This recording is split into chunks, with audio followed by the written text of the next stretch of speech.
여러분의 기분 좋은 정오를 책임집니다. 안녕하세요. 새빨간 스캔들 김나연입니다. 점심시간 1시간 동안 오전장 흐름 체크해보고요. 오후장 흐름까지 예측해보도록 하겠습니다. 지금 시장에서 가장 새빨간 이슈와 종목 분석을 통해서 우리 시청자분들의 계좌도 새빨갛게 물들여드리도록 하겠습니다. 자, 오늘 새빨간 스캔들은 프레스티지 전략연구소 반종민 소장과 함께하도록 하겠습니다. 전문가님 안녕하세요. 네, 안녕하세요. 네, 오늘 양시장 흐름부터 바로 짚어보도록 하겠습니다. 코스피가 강보합세로 출발했지만 약보합세로 돌아섰습니다. 현재 외인과 기관 모두 매도에 나서고 있는데요. 코스피 시장 흐름 어떻게 보고 있으신가요? 예, 사실 코스피가 장 초반에 좀 강하게 가는 듯 했지만은 역시나 좀 조정폭을 좀 받은 부분들이 있는데요. 사실상 지금 현재 흐름을 봤을 때는 혼조세의 흐름이 좀 더 나오는 부분들이 있지 않을까라고 생각을 합니다. 사실 지금 현재 뭐 실적적인 부분들에 대한 발표 시즌이기도 하고 여러 가지 부분들을 봤을 때는 대부분 그 실적적인 부분들에 대해서 부각을 많이 받는 곳은 아무래도 그 대형주 위주에 있는 코스피 종목들이 굉장히 좀 많지 않을까라고 생각을 하고 있거든요. 그런 부분들 때문에 어떻게 보면 눈치 장세의 흐름들을 좀 유지하고 있지 않았나라고 좀 생각을 하고 있습니다. 사실 개인 투자자들이 이거래 연속 거의 좀 순매수세가 들어온 부분들이 있는데 사실 이 규모를 봤을 때도 거의 뭐 한 1조 규모에 가까운 부분들이 있습니다. 이런 부분들을 봤을 때는 아무래도 개인 투자자들의 유입세가 계속 앞으로도 될 가능성이 있지 않겠나라는 부분들을 좀 더 말씀드릴 수 있겠고요. 삼성전자와 삼성전자, LG전자 관련된 부분들의 실적 발표가 이루어졌지만은 사실상 그거에 대해서 반도체주들이 굉장히 좀 많이 기대감을 가질 수 있는 부분들이 있었으나 다소 좀 그런 부분들을 미치지 못하고 흘러가는 부분들을 봤을 때는 아무래도 지금 현재 장세는 그 눈치 장세의 흐름들을 계속 좀 유지를 하고 있지 않나라는 말씀을 드릴 수 있겠습니다. 사실 이 코스피는 저번에도 제가 말씀드렸던 부분들이 있지만은 2200선을 돌파를 하느냐 안 하느냐의 여부에 따라 추가 상승 가능성이 있는지 없는지의 판단이 계속 될 것이다라는 말씀을 드렸는데요. 아무래도 이러한 부분들을 봤을 때는 아직까지는 2200선의 돌파 여부까지는 좀 더 강한 힘이 있어야지 좀 흘러갈 수 있지 않겠나라는 말씀을 드릴 수 있겠습니다. 코스피의 이러한 영향들을 받는 부분들은 아무래도 옵션 만기 때문에 그렇다라고 좀 더 생각을 할 수 있겠는데 사실 지금 현재 그 외인과 기관들의 그 콜 매수세에 좀 흘러가는 부분들, 콜 옵션에 흘러가는 부분들을 봤을 때는 매수세의 흐름들을 좀 보여주고 있기 때문에 이런 부분들을 봤을 때는 옵션 만기 끝나고 난 뒤에 좀 하루 쉬었다가 다음 주부터 재차 코스피가 좀 더 상승을 할 수 있지 않겠나라는 말씀을 좀 추가적으로 드리겠고요. 아무래도 이런 부분들을 봤을 때는 2200선을 돌파하지 않고 계속 저항을 맞게 된다면은 이런 상태에서 8월에 흘러가게 된다면은 제가 봤을 때는 상당히 코스피가 추가 상승을 하기엔 다소 어렵지 않을까라고 생각을 하고 있습니다. 이런 부분들은 아무래도 뭐 여러 가지 부분들이 있겠지만은 여름이다 보니까 이제 휴가철이기도 하고요. 그런 부분들을 봤을 때 현금을 좀 확보를 해야 되는 시즌이기 때문에 그런 부분들을 봤을 때도 매수세가 다소 좀 개인의 매수세가 다소 좀 줄어들 가능성이 있습니다. 안 그래도 외인과 기관의 매도 포지션을 계속 취하고 있는 반면에 개인의 매수세까지 받쳐주지 못한다면은 점차 이러한 부분들을 봤을 때는 그 2200선을 돌파하기는 좀 어렵지 않을까라고 생각을 하고 있고요. 또한 그 시즌에 바로 공매도 금지법에 대해서 지난 6개월간에 뭐 진행했던 부분들이 좀 더 이제 끝나는 부분들의 시점이기 때문에 오히려 8월 시장까지 눈여겨봤을 때는 좀 더 조심해야 되지 않겠나라는 말씀을 드리겠습니다. 7월까지는 그래도 코스피나 코스닥이나 둘 다 좀 더 상승을 할 수 있을 것으로 좀 판단이 되기 때문에 일단 코스피는 옵션 만기를 끝나고 그리고 다음 주에 좀 더 눈여겨보시는 게 낫지 않을까라는 말씀을 드리겠습니다. 네, 일단 7월까지는 그래도 상승세를 좀 이어갈 수는 있겠지만 개인의 매수세가 둔화가 될 수도 있다는 점은 좀 유의를 하셔야겠다 설명해드렸습니다. 전문가님이 항상 강조하는 그 2200선 돌파가 지금 쉽지 않다라는 점 짚어봤습니다. 눈치 보기 장세가 이어지고 있다는 점 설명을 해드렸고요. 자, 이어서 코스닥 시장 흐름도 짚어보도록 하겠습니다. 코스닥 지수는 현재 강보합권에서 움직이고 있습니다. 코스닥 시장은 어떻게 보고 있으신가요, 전문가님?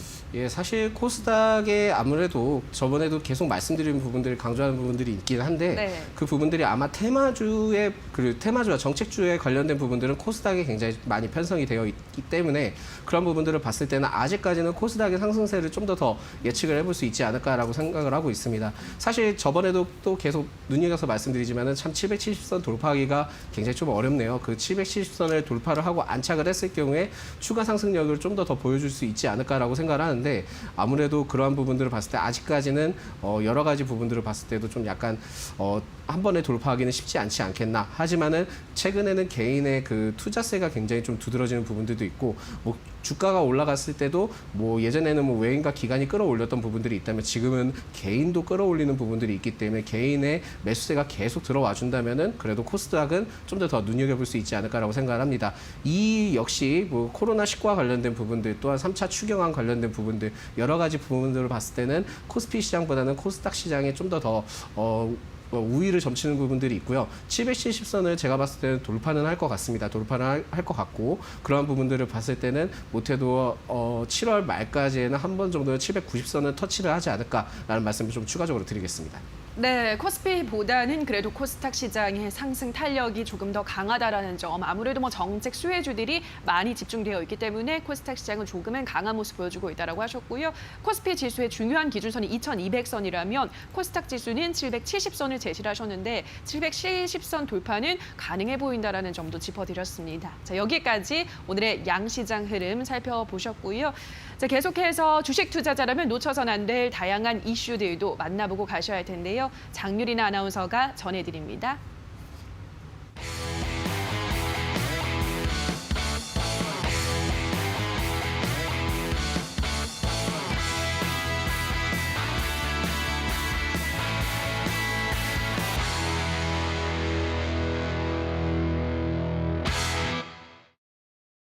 네, 안녕하세요. 오늘장 5가지 꼭 봐야 될 이슈 정리해 드리겠습니다. 어떤 내용들 가지고 왔는지 하나씩 살펴보도록 하겠습니다. 첫 번째입니다. 재부각된 경제회복 신중론으로 위험 선호가 주춤하고 있다라는 내용이고요. 두 번째 이슈는 SK 바이오팜 이야기입니다. 상장 이후에는 쓰디쓴 맛 이 하락세를 맛보고 있는데요. 이와 관련된 이야기는 잠시 후에 자세히 전해드리겠고요. 세 번째로 살펴보겠습니다. 엔터주 한알령 해제 기대에 다시 한번 나빌레라라는 이야기입니다. 코로나19도 이 K-팝의 뜨거운 인기를 멈출 수 없게는 만들고 있습니다. 블랙핑크의 화려한 복귀와 더불어서 방탄소년단의 온라인 콘서트는 이 한계를 뛰어넘었다라는 이야기가 있는데요. 여기에 더불어서 최근에 중국의 한알령 해제에 대한 기대감까지 더불어지면서 엔터주들 얼마나 다시 한 번 더 올라갈 수 있을지 시장에서는 또 기대감을 가지고 있다라는 내용입니다. 다음으로는 정세균 국무총리에 대한 이야기인데요. 지하 고속도로를 개발해서 상부 녹지 공간을 국민에게 돌려주겠다라는 공언을 또 밝혔습니다. 이렇게 되면서 시장에서는 이 수혜주 찾기에 굉장히 분주한데요. 이 내용도 잠시 후에 또 이야기를 들여다보도록 하겠습니다. 마지막으로는 국내 이슈인데요. 테슬라발 효과를 받으면서 국내 2차 전지주들 쌩쌩 달리고 있습니다. 어떤 내용인지 자세히 들여다볼게요. 첫 번째로는 해외 이슈부터 살펴보겠습니다. 간밤 뉴욕 증시는 이따른 부정적인 경기 전망으로 인해서 재차 부각이 되며 하락으로 좀 마감을 했습니다. OECD의 경우에는 올해 4분기 회원국의 실업률이 9.4%를 기록할 것이다라고 전망치를 내놨는데요. EU 역시도 유로존의 올해 성장률 전망치를 마이너스 7.7%에서 마이너스 8.7%로 조정을 했습니다. 이런 상황 속에 미국 경제 회복에 대한 부정적인 전망도 나오고 있는데요. 따라서 위험 선호 심리 위축에 따라 원달러 환율의 동향도 자세히 체크할 필요가 있겠습니다. 자, 그럼 두 번째 이슈 넘어가 보겠습니다. 상장 전부터 뜨거운 이슈였던 이 종목, 바로 SK 바이오팜인데요. 오늘 관련해서 또 이야기가 나왔습니다. 상장 직후 3거래일 연속 상한가를 비롯해서 4거래일 연속 오름세를 나타냈지만 오늘은 이 쓰디쓴 하락의 맛을 맛보고 있는데요. 자, 따라서 시총 17위권으로 현재는 밀려난 상황입니다. 이렇게 하락을 된 이유, 이 원인에 대해서 찾아보게 된다면 SK 바이오팜에 대한 거품 논란을 계기로 증권사들이 대량적으로 제약 바이오주에 대한 미수 거래와 신용 융자 거래를 속속 중단하고 있는 상황입니다. 특히나 외국인의 경우에는 팔자 매도가 홍수를 나타내면서 이른바 좀 수급 상황이 좋지 않은 상황인데요. 이런 부분들이 아무래도 이 주가에 영향을 미치지 않았을까라는 해석들이 나오고 있습니다. 지금이 그럼 매수의 기회인 건지 아니면 가지고 계신 분들은 위기인 건지 고민 많으실 텐데요. 전문가님이 잠시 뒤에 또 진단을 해주실 예정이니까요. 채널 고정해 주시기 바랍니다. 자, 그럼 다음으로 기업계 뉴스로 넘어가 보겠습니다. 어제도 좋았던 국내 2차 전지주들 오늘도 선별적인 강세 움직임을 나타내고 있는데요. 이 테슬라발 효과는 정말 좋은 것 같습니다. 6일 테슬라는 5거래일 연속 오름세를 보이면서 간밤 사상 최고치를 경신했는데요. 2차 전지 이 전기차 시장에 대한 긍정적인 평가가 내려지면서 국내에서도 2차 전지주들에게 훈풍이 이어지고 있습니다. 뭐 LG전자나 삼성 SDI의 경우에는 연초 대비 주가가 각각 64 그리고 69%나 뛰었는데요. 여기에 더불어 2차 전지 그리고 전기차 관련 종목들의 긍정적인 또 전망치들도 나오면서 향후 또 어떤 흐름을 이어갈 수 있을런지 이 부분에 대해서도 체크해 보시는 게 좋을 것 같습니다. 자, 그럼 지금까지 새빨간 이슈 확인해 봤고요. 전문가님 좀 더 자세하게 진단 도와주시죠. 네, 오늘의 새빨간 이슈들 확인하고 오셨습니다. 지금부터는 자세한 이슈 분석 들어가 보도록 하겠습니다. 첫 번째 이슈부터 만나보도록 할게요. 상장 이후 브레이크 없이 질주하던 SK바이오팜의 주가가 오늘은 하락하고 있습니다. 상장 후 5거래일 만에 이제 차익 실현 매물이 출회가 되고 있는데요. 현재 20만 원 부근에서 주가 움직이고 있습니다. 정말 드디어 SK바이오팜이 떨어지고 있습니다. 그래서 매수 대기하던 분들이 굉장히 많아서 지금 좀 들어가 볼까라고 고민하는 분들 많으시거든요. 전문가님은 어떻게 보세요? 저는 좀 이 부분에 대해서 좀 염려되는 부분들이 뭐냐면 사실 이게 그 상장주의 사이클이 좀 있습니다. 상장주의 사이클이 있는데 그 공모를 하고 이제 상장을 한 다음에 상장을 하고 난 다음에 한 몇 번 정도는 상승폭을 좀 보여주다가 이후에는 공모가 아래로 많이 이제 내려온 부분들이 있었거든요. 공모가 아래로 내려오다가 보호예수기간 1차로 먼저 풀리는 시점 때 그 전에 한 3개월 전에 상승폭을 좀 보여주다가 또 재차 1년 정도의 또 조정폭을 가져가다가 또 다시 이제 보호예수기간 해제가 풀렸을 때 그때 또 다시 상승을 했던 부분들이 있었거든요. 그러한 부분들이 어떻게 보면 신규 상장주의 사이클적인 부분들이 있는데 사실 SK바이오팜은 앞으로도 좀 더 기대에 유망한 그 기업은 맞습니다. 분명히 이러한 부분들도 SK의 수건 사업 중에 하나가 바이오 쪽 사업이었기 때문에 그 부분에 대해서 분명히 유망한 부분들은 맞지만은 사실상 너무 지금 공모 이후로부터 브레이크 없이 계속 올라갔던 부분들을 봤을 땐 제가 봤을 때는 조정폭을 좀 더 보여주는 게 맞고요. 일전에 기존에 그 공모를 통해서 이제 받았던 투자자들에 대한 차익 실현 매물이 분명히 저는 나와줄 거라고 생각을 하고 있기 때문에 단기적으로 장기적으로 지금 현재는 매수 타이밍을 보기에는 굉장히 좀 어렵지 않나라고 좀 생각을 하고 있습니다. 그래서 제가 봤을 때 지금은 매수를 좀 접근을 안 하시는 게 낫다라고 좀 판단을 하고 있고요.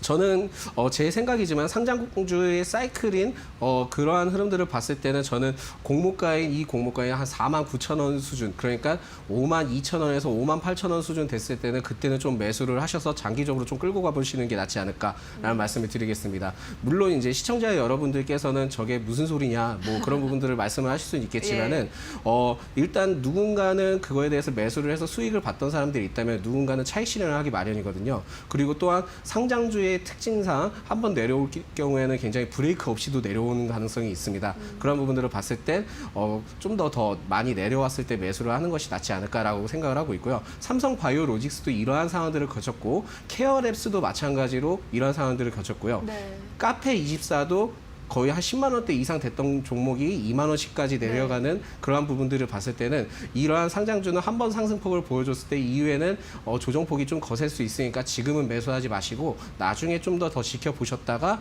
공모가 근처에 내려왔을 때는 그때는 조금씩 모아가시면서 하시게 된다면은 제가 봤을 때 이 주가가 다시 돌아오는 날이 있지 않을까. 그때 이제 다시 이제 매도를 진행해 보시는 것이 낫지 않을까라는 판단을 말씀드리겠습니다. 알겠습니다. 신규 상장주 사이클이 있다라고 하셨습니다. 브레이크 없이 올라가는 게 또 신규 상장주의 특징이긴 한데 그런 만큼 또 브레이크 없이 떨어지기도 한다. 그래서 공모가 근처 한 5만 원 부근대 왔을 때 신규 접근이 유효하지 지금은 일단 매수는 좀 지양하시는 게 좋겠다라는 설명 전해드렸습니다. 자, 다음 이슈 넘어가 보도록 할게요. 오늘장 엔터주들의 흐름이 좋습니다. 지난주 이 한한령 해제 기대감이 불거지면서 엔터주들이 올라왔었는데요. 오늘은 뭐 특별한 호재는 없지만 3, 4 엔터주들 모두 빨간불 켜져 있습니다. 특히나 이 YG 소속의 블랙핑크는 한국 걸그룹 사상 빌보드 싱글 차트에서 최고 순위를 기록한 것으로 알려지면서 YG도 YG 플러스가 상승세를 보여주고 있습니다. 특히 뭐 JYP는 오늘 또 52주 신고가를 경신을 했더라고요. 엔터주들의 흐름 어떻게 전망하시나요, 전문가님? 예, 사실 JYP 엔터의 경우에는 지금 그 니준가 하는 그룹이 있습니다. 그 그룹을 통해서 어떻게 보면 좀 더 부각이 받지 않았나라고 생각을 하고 있고요. 예. 사실 엔터주 대형 3사들이 굉장히 좀 잘 올라가고 있습니다. 뭐 한한령 기대 때문에 그런 부분들도 있긴 하지만 사실상 이전에 하락폭이 굉장히 컸기 때문에 그런 부분들도 있었고 악재적인 부분들이 다소 이제 많이 줄어들지 않아서 그랬을까라고 해서 이제 판단을 하실 수는 있겠지만은 사실 최근에 이제 여러분들도 보셔서 아시겠지만 일반 음악 프로그램을 봤을 때 그렇게 많이 와닿지 않은 느낌이 많이 드실 겁니다. 즉 엔터는 결국 아티스트의 흐름에 따라 굉장히 좀 좌지우지되는 부분들이 있거든요. 물론 이제 블랙핑크가 뭐 해외에서 그런 부분들을 보여주고는 있긴 하지만 그 부분에서 진짜 허와실이 뭔지는 정확하게 좀 더 봐야 되지 않을까라고 생각을 하고 있고요. 새로운 아티스트가 나오지 않는 이상 이 주가를 계속 유지하기는 힘들 겁니다. 특히 SM의 경우에는 지금 솔직히 그 NCT라는 그룹이 있는데 그 네. NCT가 굉장히 좀 투자가 굉장히 많이 이루어졌던 그룹이었고 네. 이수만 대표도 어떻게 보면 그런 부분들을 했을 때도 굉장히 브리핑도 많이 했었던 그룹인데 하지만은 그렇다 하더라도 그렇게 눈에 띄게 뭐 성공폭을 보여주거나 그러진 않았거든요. 즉 새로운 아티스트가 출범이 돼야 되는데 기존에 그만큼 투자를 하기에는 굉장히 많은 금액이 들어가고 그런 부분들을 봤을 때 다시 그 투자를 하기에는 지금 현재 부담스러운 구간이고 코로나19를 통해서 유통할 수 있는 팔로우 개척이 안 되기 때문에 지금 엔터준에 이렇게 상승폭을 보여주지만은 지금 현재 매수를 들어가기에는 다소 어렵다. 즉 하반기 때 좀 어느 정도의 조정폭이 좀 다시 나왔을 때 또한 코로나19가 다시 이제 좀 잠잠해졌을 때는 그때는 좀 노려보는 것이 낫지 않을까라고 생각합니다. 근데 엔터주 상에서도 좀 특이한 종목이 있습니다. 바로 뉴라는 종목인데요. 예. 그 뉴는 사실상 지금 여러분들이 좀 애매모호한 생각이 있을 수도 있습니다. 영화 이번에 반도가 개봉을 하는데 네. 그 관련된 배급사로서 뉴를 좀 보실 수 있겠는데요. 사실상 너무 많이 올랐고요. 그 부분에 대해서는 좀 솔직히 매수 의견을 드릴 수는 없다라는 말씀을 드리겠습니다. 왜냐하면은 물론 지금 코로나19를 통해서 영화관을 찾아가기 되게 어려운 부분들이 있지만 네. 뭐 부산행의 일전의 흥행을 성공한다는 보장이 없어요. 일단 첫 번째 보장이 없고요. 두 번째로는 일단 배우진을 봤을 때도 이전에 흥행을 크게 성공을 했던 배우진이라고 좀 볼 수 없다라고 저는 좀 판단을 하고 있기 때문에 그래요? 그렇기 때문에 이전만큼의 부산행만큼의 그러한 관객 수를 유지하기는 좀 어렵지 않을까. 네. 즉 지금은 이렇게 슈팅 구간이 나왔지만 한 번 더 나올 수는 있지만은 지금 그걸 통해서 그 영화의 흥행을 통해 성공을 통해서 주가를 본다고 하기에는 다소 좀 어렵지 않을까라는 말씀을 드리겠습니다. 네, 알겠습니다. 일단 엔터주들은 좀 조정을 받고 하반기에 공략을 하는 게 좋겠다라고 하셨고 뉴 반도 흥행 기대감으로 올라가고 있지만 다시 좀 조정을 받고 있는 모습 확인을 하셨습니다. 흥행이 될지 안 될지 확신을 할 수 없기 때문에 뉴도 조금 조심을 하는 게 좋겠다는 설명 드렸습니다.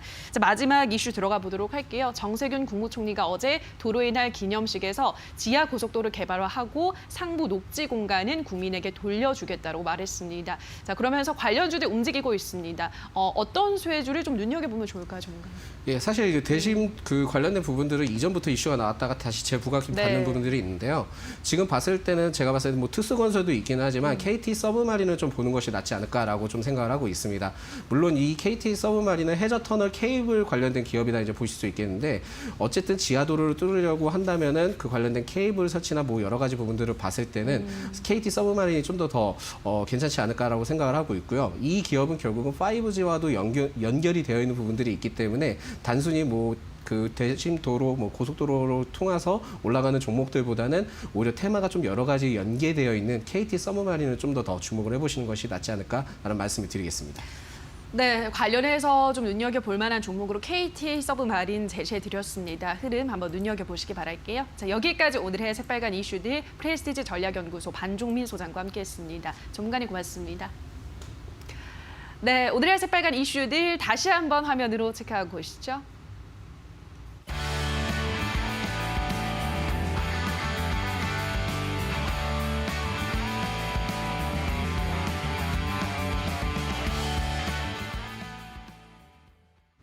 네, 계속해서 주식시장의 맥을 짚고 이슈가 우리 시장에 주는 영향까지 한 번의 빨간 펜으로 체크해보는 시간입니다. 자, 오늘은 수출 데이터를 통해서 음식료 업종의 동향 한번 확인해 보도록 하겠습니다. 김민수 대표의 빨간 펜 주목해 보시죠.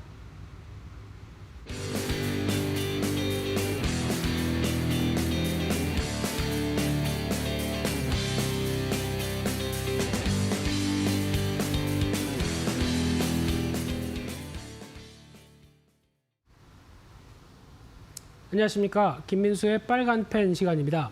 오늘은 어제 삼성전자의 실적 발표 이후에 이틀째 좀 쉬어가는 모습들입니다. 근데 장은 쉬어가도 저희는 공부해야죠. 그런 관점 쪽에서 또 찾아볼 아이디어가 없을까라는 관점 쪽에서 오늘은 이번에 발표된 6월달 어떤 수출 데이터를 관련돼서 확인해보고 그에 따른 음식료 업종에 미치는 여파들을 어떤 또 섹터와 관련된 종목들의 아이디어까지 한번 이끌어내는 그런 시간을 갖도록 하겠습니다. 그래서 가장 먼저 이번에 발표된 수출 관련된 데이터를 보게 되면 일단 상반기 관련돼서 농식품 관련된 수출을 봤었을 때 수출액이 떨어지지가 않습니다. 36억 달러 정도 되면서 한 4.4% 증가하고 있죠. 그만큼 또 음식료 업종이 올라가는 어떤 기회 요인들은 그대로 반영돼 있다는 쪽으로 바라보시면 좋을 것 같은데 또 품목별로 볼까요? 신선 농산물 같은 경우도 한 1.2% 그렇게 많이 늘어난 수치는 아니어도 떨어지지 않는다. 어떤 수출 모멘텀은 유지되어 있다는 쪽으로 봤을 때 또 하나 중요하게 볼 게 가공식품 쪽이죠. 가공식품은 5% 이상 증가하면서 작년 대비해서 꾸준하게 실적에 대한 데이터가 확인되고 있다는 쪽이 중요하게 봐야 될 것 같고요.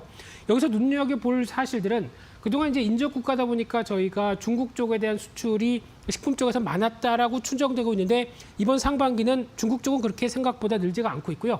오히려 미국 쪽에 대한 수출이 상당히 많이 늘고 있습니다. 36% 가까이 늘고 있다라고 하게 되면 이 미국에 대한 나오는 북미 쪽에 대한 수출 모멘텀이 일단 음식료 업종의 또 하나의 중요한 역할을 하는구나라고 보시면 될 것 같고요. 상대적으로 일본은 지금 관계가 솔직히 별로 안 좋죠. 그러다 보니까 그렇게 크게 교역이 많이 나오지 않고 있구나라는 쪽으로 봤을 때 일단 핵심적인 부분들은 미국이다라는 쪽으로 정리해서 보시면 될 것 같고요. 또 하나 관련돼서 봤었을 때 지금부터는 이제 신선식품입니다. 신선식품 관련된 품목별 여러 가지 동향들을 한번 보면서 정리를 해보게 되면요.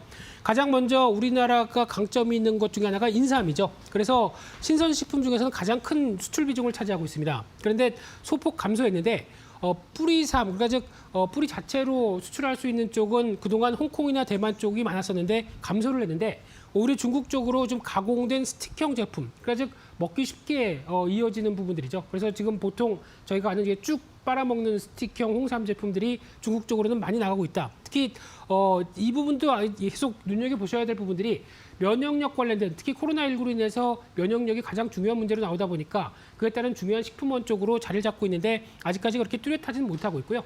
그중에서 저희가 보통 알고 있는 KTNG가 많이 수혜가 아닐까라는 쪽으로는 보여지고 있는데 쉽게 말씀드리면 코리아 타바코 앤 진생의 G죠. 근데 담배 매출이 80%다 보니까 홍삼 매출과 관련된 쪽의 흐름들은 좀 제약적이다라고 보시면 될 것 같고요.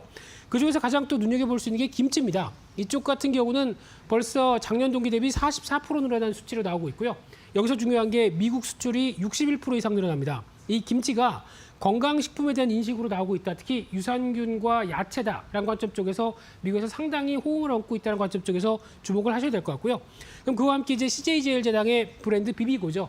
비비고와 관련된 김치 브랜드 상당히 많죠. 그와 함께 동원 F&B, 풀무원 같은 경우도 관련주로 눈여겨볼 수 있겠다라고 보여지고 있는데 또 하나 채소류 관련된 쪽이나 버섯류는 저희가 뭐 딸기나 한국의 딸기 종자가 상당히 인기가 많이 있었었죠. 그런 쪽과 함께 파프리카 이쪽은 아무래도 국내 생산량이 이번에 코로나19 사태와 함께 감소됐다는 쪽에서 좀 정체돼 있다라고 보시면 될 것 같고요.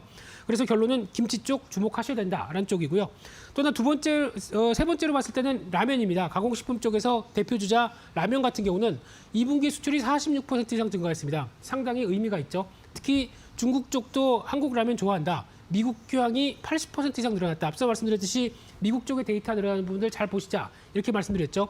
일본도 만만치 않게 50% 이상 늘어나고 있는데 여기서 중요한 게 일시적으로 만약에 한번 수출되고 끝났다라고 하게 되면 거의 재고 쪽으로만 바라봐야 될 텐데 그게 아니라 꾸준하게 월별 수치를 보게 되면 좋아지고 있다는 얘기는 판매가 직접적으로 있다는 얘기죠. 그런 쪽으로 봤을 때 한류에 대한 인기도 같이 연결돼서 볼 수 있다라는 관점 쪽인데 그러다 보니까 수출 동향을 한번 그 차트로 보게 되면은 이 라면 수출과 관련된 데이터들 앞서 말씀드린 것처럼 작년 동기 대비해서 꾸준히 우상향이 나오고 있습니다. 그렇다는 얘기는 그냥 쌓여 있다는 얘기가 아니라 계속 재고가 회전되고 있다는 쪽으로 보셔야 되겠죠. 거기다가 이제 올해 같은 경우도 라면 수출에 대해서 작년에 이어서 또 계속 중국 쪽에 대한 흐름들도 나쁘지 않다는 쪽으로 바라보시는데 그렇게 되면 라면 관련된 종목들 다 아시는 것처럼 농심부터 삼양식품, 오뚜기, 풀무원 이런 쪽이 있는데 특히 앞서 말씀드린 것처럼 농심이라든가 풀무원 쪽에 북미 쪽에 어떤 법인을 갖고 있어서 이에 따른 변화가 나오고 있는 종목들이라고 하게 되면 두 종목이 가장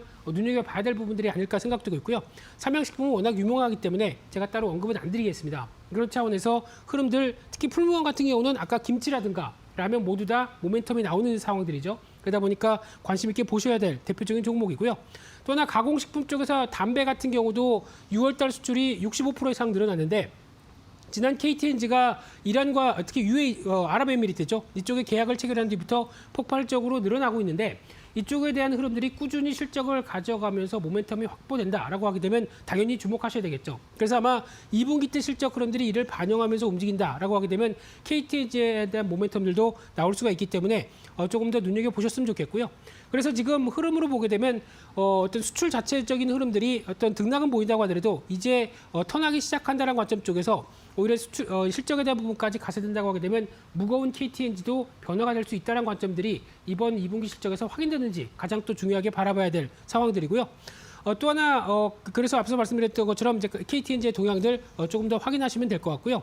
그래서 또 다음 흐름으로 봤을 때 또 주류죠. 어떤 가장 중요한 게 맥주나 소주 같은 경우는 별로 수출 모멘텀이 별로 없습니다. 왜냐하면은 식당용 수출이 나오다 보니까 관련돼서 어떤 식당이 셧다운 때문에 아무래도 영향을 받았다라고 하게 되면 수출 모멘텀은 별로 없는 상황들인데 특히 최근 들어서 국내 수입 맥주 관련된 쪽에 어떤 동향을 보게 되면 일단 당연히 노재팬 영향 때문에 일본은 상당히 많이 줄었죠. 그래서 비중이 이제 1%도 안 되는 상황들이 나옵니다. 그중에서 네덜란드 맥주 그리고 미국 맥주가 상당히 또 그 빈자리를 차지하고 있다는 관점 쪽에서 눈여겨보시되 특히 하이트진로죠. 이쪽 같은 경우는 제가 이 코너를 통해서 여러 차례 말씀드렸던 만큼 이번에는 좀 아끼겠습니다. 그런 차원에서 내수 중심으로 여러 가지 성수기에 대한 기대감들이 같이 나오고 있다라는 쪽도 계속 보면서 눌림목에서는 계속 확인 가능한 종목이라고 보시면 될 것 같고요. 그런 차원으로 봤었을 때 또 하나 조제 분유, 그러니까 우유와 관련된 쪽을 보게 되면 우유에 대한 모멘텀은 분유 쪽에 많이 있습니다. 근데 수출이 별로 안 되죠. 중국 쪽도 그렇게 크게 나오지 않고 있는 상황 쪽에서 베트남까지 다 이어진다고 하게 되면 최근에 우유 가격에 대한 협상이 난항을 보이면서 실적도 정체다라고 보시면 될 것 같고요. 또 하나 이제 과자 관련된 스낵 쪽은 상당히 그래도 호조를 보이고 있죠. 게다가 또 소스류 20% 이상 증가할 정도로 언택트에 대한 수혜를 꾸준히 받고 있습니다. 그러면 과자 관련주 쪽에서 이 관련된 종목들이 쭉 나오는데 그중에서 그래도 그나마 대장주 쪽인 오리온 쪽을 보는 게 맞겠다라고 봐야 될 것 같고요. 소스 쪽도 마찬가지로 대상이나 신송홀딩스가 있겠지만은 재무구조상 실적 흐름상을 보게 되면 대상에 집중하는 게 좋겠다라고 보시는 게 더 지금 같은 쪽의 트렌드에 맞다고 봐야 될 부분들이고요. 그렇게 됐을 때 그러면 이제 음식료 업종과 관련된 쪽에서 가장 또 탑픽을 고르라라고 하게 되면 일단 먼저 CJ 제일제당을 골라야 될 것 같습니다. 앞서 말씀드린 것처럼 비비고 브랜드에 대한 경쟁력이 확인되고 있다라는 관점과 함께 또 하나 HMR 관련된 쪽에서도 강자로 나오고 있죠. 그런 쪽에서 봤을 때 작년에 실적이 좀 위축됐다가 기저효과가 발생하면서 올해 영업이익이 한 1조 원대가 넘어가면서 25% 이상 늘어날 걸로 보여지고 있는데 시총이 5조 원대밖에 안 된다라고 하게 되면 저평가죠. 이에 따라서 아마 주가는 40만 원대 시도가 나올 가능성이 높다라는 관점 쪽에서 주목하셔야 될 것 같고요. 손절가는 31만 5천 원대로 대응하시면서 주된 음식료 업종의 대장주 쪽의 한 축으로 바라보셨으면 좋겠고요. 또 하나 두 번째 종목으로는 그렇게 잘 알려진 종목은 아닌데 우양이라는 종목도 관심 있게 보고 있습니다. 특히 식품 제조업 쪽에서 냉동과일, 야채, 제과, 제빵 원료를 주력으로 하고 있는 회사인데 HMR 관련된 쪽의 매출 비중이 40%죠. 근데 저희가 잘 모르는 사실 중에 하나가 저희가 보통 이제 많이 가는 스타벅스라든가 이디야 관련된 프랜차이즈 쪽으로 매출이 70% 이상이 발생하고 있습니다. 그러다 보니까 꾸준한 안정적인 실적이 가장 먼저인데 거기다가 이 HMR 부분들이 이번에 언택트로 인해서 반영이 된다는 얘기죠. 그러다 보니까 실적에 대한 기대감이 상당히 높은데 올해 매출 자체도 15% 이상, 영업이익도 60% 이상 늘어날 걸로 보여지고 있다라고 하게 되면 이런 부분들이 주가에 덜 반영됐다라고 하게 되면 한 번쯤 레벨업이 시도가 될 수 있겠다는 관점 쪽에서 주가의 동향도 주목하시는 게 좋겠다고 봐야 될 것 같고요. 따라서 목표가는 일단 직전 고점대를 넘어간 6,500원대 그리고 손절가는 4,800원대로 대응하면서 최근에 나오고 있는 수급 동향도 같이 접근해 보시면서 또 하나의 음식료 업종의 숨겨진 언택트 수혜주 쪽으로 바라보셨으면 좋겠습니다. 그래서 오늘은 6월달 수출 데이터와 함께 음식료 업종에 대해서 이런 여러 가지 다양한 흐름들을 살펴봤는데요. 그중에서도 아직까지는 2분기 실적에 대한 기대감이 남아있다라고 하게 되면 계속 모멘텀이 확보될 가능성에 무게를 맞추면서 관련된 업종들 찾아보셔야 될 것 같습니다. 오늘 준비한 내용들은 여기까지 해서 마치겠고요. 또 다음 시간에 준비한 내용으로 찾아뵙겠습니다. 감사합니다.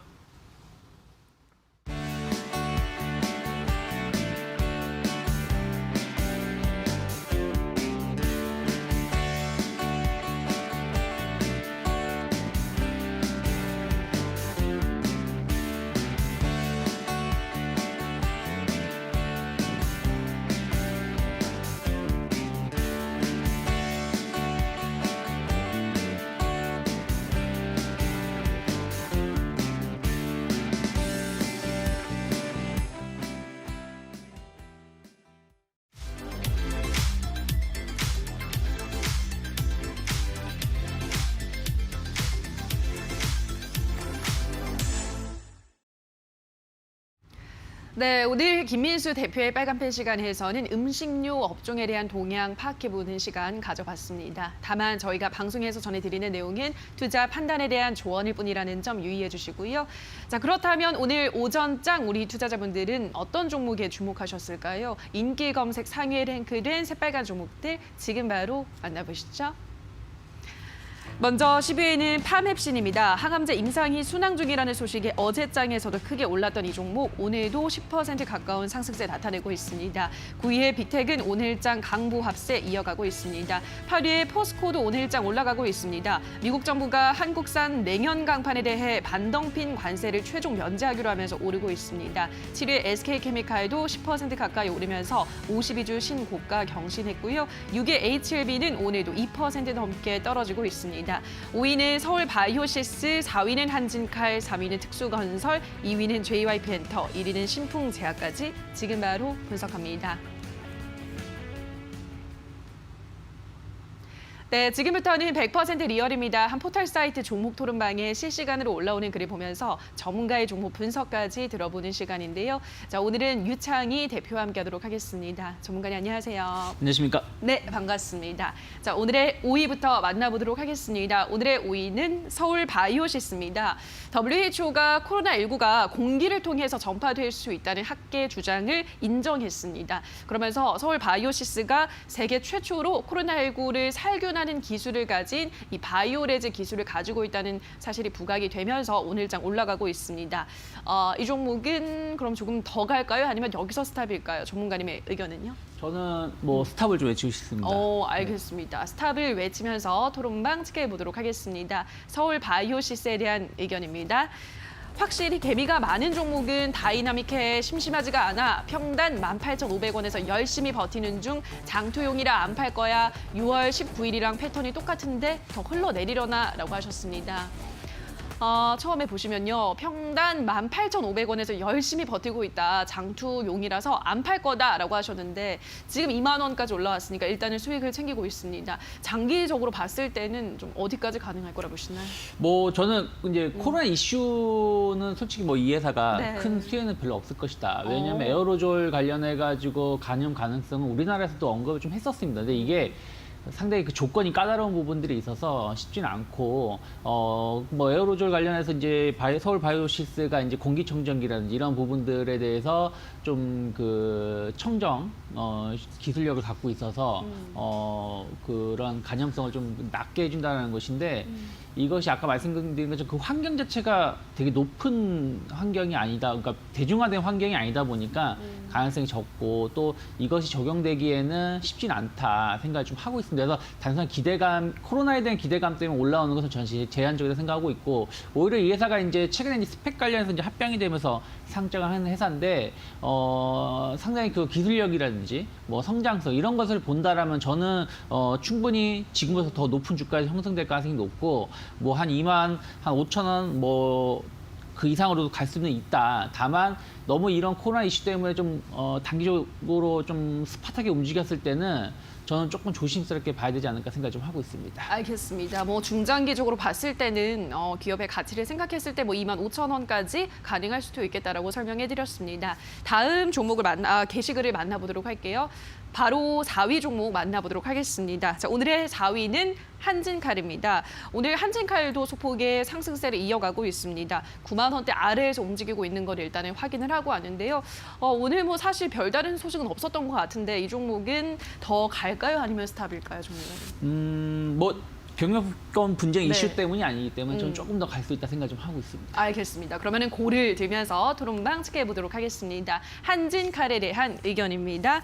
힘내라 한진칼아 10만 칼 가자. 드디어 오늘 상자리네. 2달간의 고통을 참아내니 희망의 등불이 오는구나. 주주지만 좀 미안하다. 한진칼 직원들은 월급 받기도 힘들다던데 주가만 뻥튀기 되니까 기분이 좀 이상이라고 하셨습니다.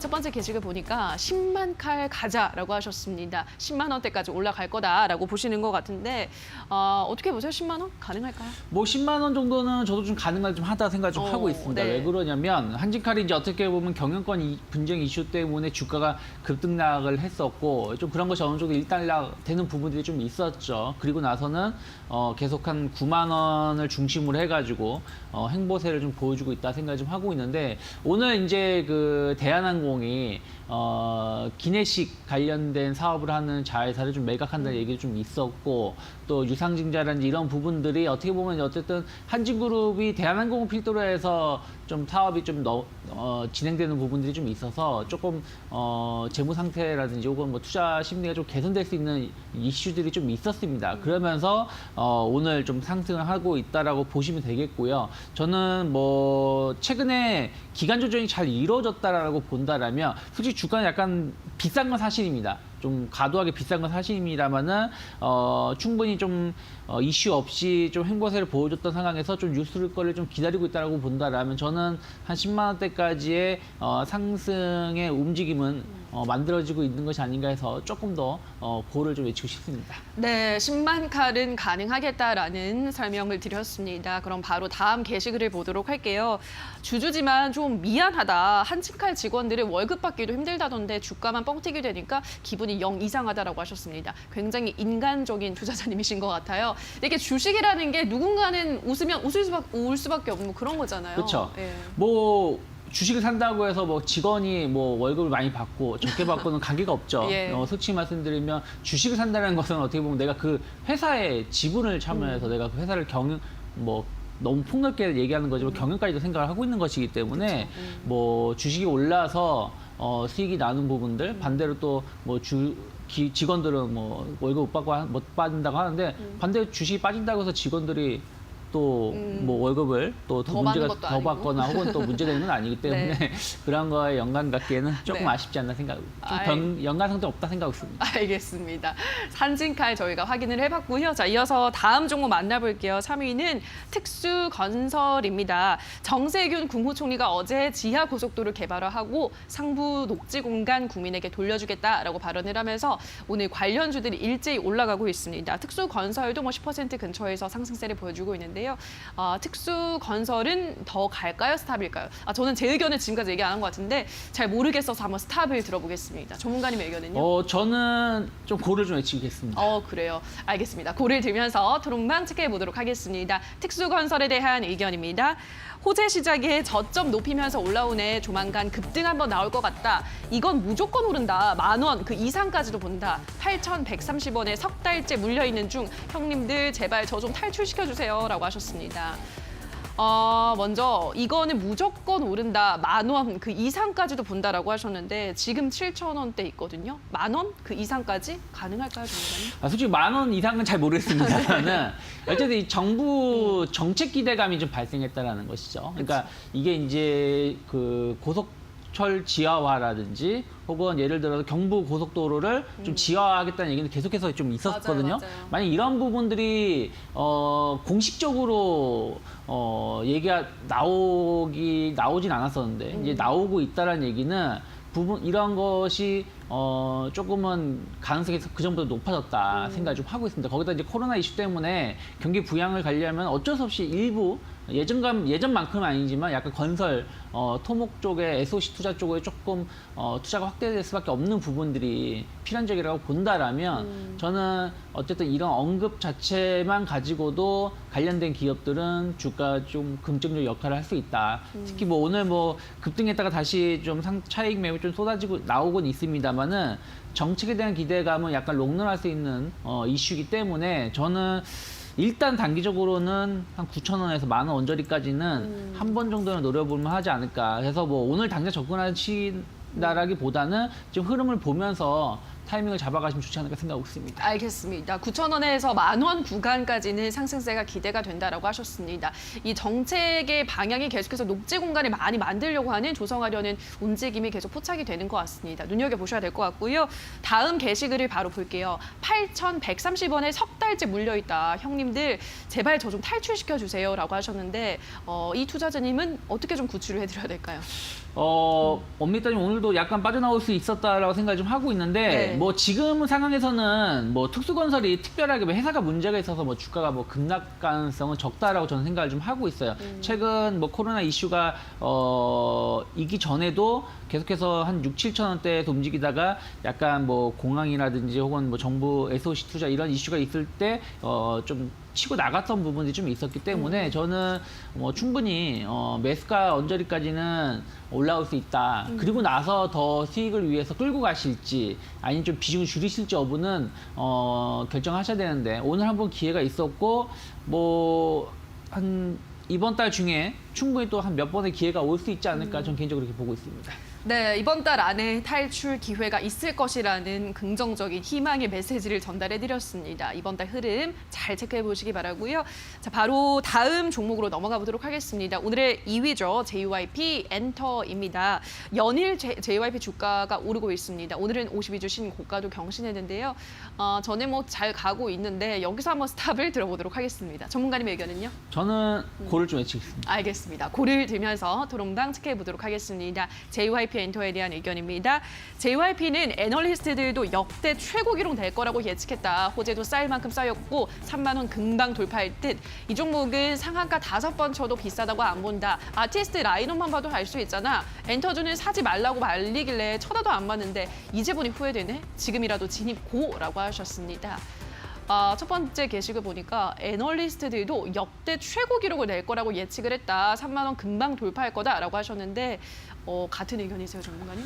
뭐 저도 그렇게 보고 있습니다. 뭐 그래요? 엔터 업체들의 실적은 앞으로 계속 더 좋아지면 좋아지지 뭐 과거로 회귀하거나 하지는 않을 거라 생각을 네. 좀 하고 있어요. 물론 이제 올해 같은 경우는 코로나 이슈가 좀 있어서 이것이 이제 뭐 야외 활동이라든지 그런 공연 이런 것이 위축되는 부분들이 좀 있겠습니다만은 이것이 뭐 10년, 20년 가지는 않을 거라는 것이죠. 네. 그러면 충분히 다시 이겨낼 수 있다 생각을 좀 하고 있고 또 JYP 관련된 소속 아티스트들은 상당히 좀 내공 있는 실력을 좀 보여줬고 이번 오리콘 차트에서도 네. 1위를 하는 부분들이 좀 있었던 걸 본다라면 국내에서만 머무는 것이 아니라 일본, 동남아 뭐 그리고 뭐 유럽 이런 부분들에서도 일정 부분 성과를 낼 수 있다고 본다라면 저는 충분히 추가적인 상승 가능하다 생각하고 있습니다. 네, 알겠습니다. 추가 상승 가능하다라고 하셨습니다. 더 이상 역성장할 이유는 없다라는 설명 드렸는데요. 다음 게시글을 보니까 엔터주는 사지 말라고 말리길래 쳐다도 안 봤는데 이제 보니까 좀 후회된다. 지금이라도 진입을 할까라고 고민을 하고 있으신데 그러면 JYP 엔터 지금 진입도 가능하다 보세요? 뭐 저는 고를 외쳤기 때문에 충분히 가능하다. 뭐 엔터주를 왜 사지 말라고 했는지 모르겠는데 네. 어쨌든 엔터 산업은 더 커질 수밖에 없는 예. 산업입니다. 그래서 뭐 일정 부분 조정기에 뭐 사지 말라고 하셨던 것이지 길게 봤을 때 매수하지 말라고 한 건 아니다. 저는 그렇게 생각을 좀 하고 있고요. 네. 저는 뭐 오늘 뭐 급등에 대한 부담감은 있을 수 있겠습니다만은 이게 이제 고점 때 기술적으로 본다라면 28,000원, 요 3만 원짜리에서 약간 매물 부담감이 있는데 여기를 돌파시키려고 하고 있는 부분들이 좀 있어요. 그래서 이번 주에 뭐 18,000에서 28,000원대까지 올라온 부분들은 부담은 될 수 있겠습니다만은 여기서 약간의 눌림목이 잘 이루어진다라면 전 충분히 3만 원대까지의 상승 가능하다. 오히려 그 이상 한 3, 4천 원대까지도 바라보는 수 있는 위치이기 때문에 전 뭐 흐름을 좀 보시면서 접근 가능하다 생각하고 있습니다. 네, 지금부터도 접근 가능하다라는 의견 전달해드렸습니다. 자, 이제 오늘의 1위 종목 만나보도록 할게요. 오늘의 1위는 신풍제약입니다. 신풍제약 이틀째 강합니다. 코로나19 치료제 임상을 실시하는 병원을 확대한다는 소식에 상승세를 보여주고 있습니다. 이 종목도 오늘 52주 신고가 갈아치웠는데요. 신풍제약은 여기서 더 갈까요? 아니면 스탑일까요, 전문가님? 저는 스탑을 좀 외치고 싶습니다. 여기서는 스탑 외치면서 토론방 체크해 보도록 하겠습니다. 신풍 제약에 대한 의견입니다. 평단 11,800원 4개월 기다렸다 43,000원의 전량 매도. 오늘 44,000원에 매수했는데 제자리 다시 올 수 있을까요? 도와주세요 고수님들. 흐르는데도 멍하니 들고 있다면 정신 차려라. 오늘이 끝이다. 다시 오를 일 없어. 라고 하셨습니다. 볼게요. 일단은 오늘 44,000원에 매수를 했는데 네 자리까지 다시 올까요? 라고 하셨습니다. 지금 또 3만 원 후반대 부근에 있는데 어떻게 전망하세요? 신풍제약은? 너무 고점에서 급하게 매수하신 네. 게 아닌가 생각을 좀 하고 있습니다. 왜 그러냐면 지금 이제 코로나 치료제 관련해 가지고 이제 탈락되는 후보 물질이 있고 계속 좀 연구가 진행되는 부분들이 있는데 말라리아 관련된 클로로킨 치료제는 조금 탈락 가능성이 좀 높지 않나 생각을 좀 하고 있습니다. 근데 신풍제약은 조금 이제 임상 2상까지 더 진행을 하겠다라는 것인데 결국엔 흐름 자체가 어느 한 기업이 선점을 하거나 혹은 어느 쪽에 대해서 이제 치료 관련 가능성이 높은 게 나오게 된다라면 그와 연관된 것을 더 집중 지원이라든지 연구를 할 수밖에 없다라고 저는 생각을 좀 하고 있어요. 물론 이제 독불 장군이 실패한다는 건 아니겠습니다만 어쨌든 세계적인 흐름 자체가 조금 이제 꺾이는 걸 본다라면 신풍제약이 혼자 독약청청 올라가기 쉽진 않다. 오히려 이럴 때 이슈가 있으면 좀 빨리 매도를 관점에서 봐야지 되지 않을까 생각하고 있습니다. 알겠습니다. 지금부터는 매도의 관점에서 한번 지켜보시는 게 좋겠다는 설명 전해드렸습니다. 자, 여기까지 오늘의 새빨간 종목들 만나보셨는데요. 전문가의 의견 다시 한번 화면으로 체크하고 보시죠.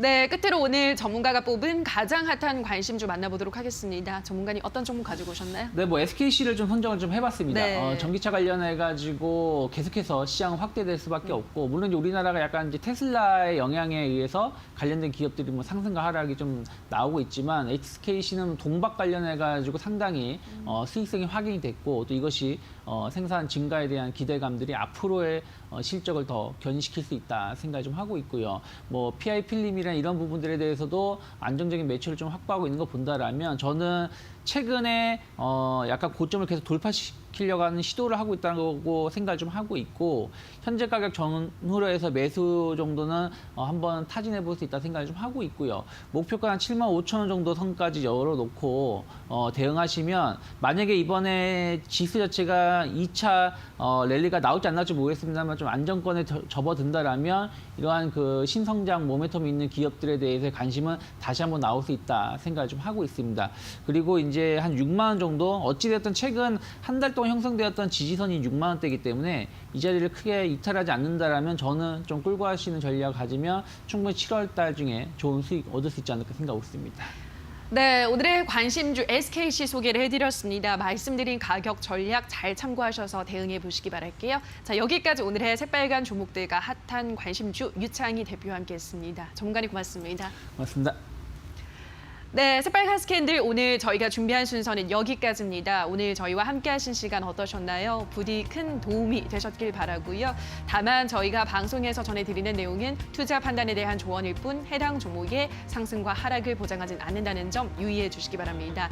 남은 오후장도 성공 투자 이어가시기 바라고요. 대박 나시기 바랍니다. 저희는 내일 다시 찾아올게요. 오늘 방송 함께해 주신 여러분 고맙습니다.